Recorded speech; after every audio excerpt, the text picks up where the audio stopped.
Hello. ఈరోజు కథ పేరు స్నేహము.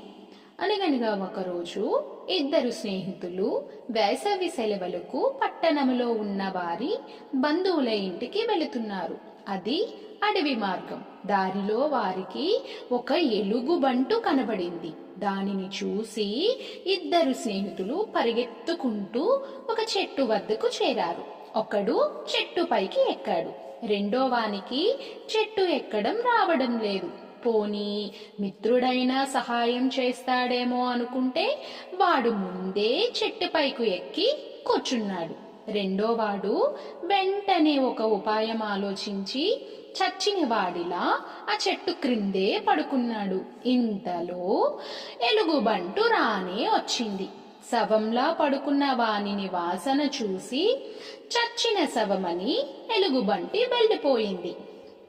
ఎలుగుబంటు దూరంగా వెళ్ళిపోయిన తరువాత చెట్టెక్కిన వాడు దిగి పడుకున్న వాని దగ్గరికి వచ్చి, మిత్రమా, ఆ ఎలుగుబంటి నీ చెవిలో ఏం చెప్పింది అని అడిగాడు. దానికి సమాధానంగా రెండోవాడు ఆపదలో ఉన్న మిత్రునికి సహాయపడని వానితో స్నేహం చేయరాదు అని చెప్పింది అన్నాడు.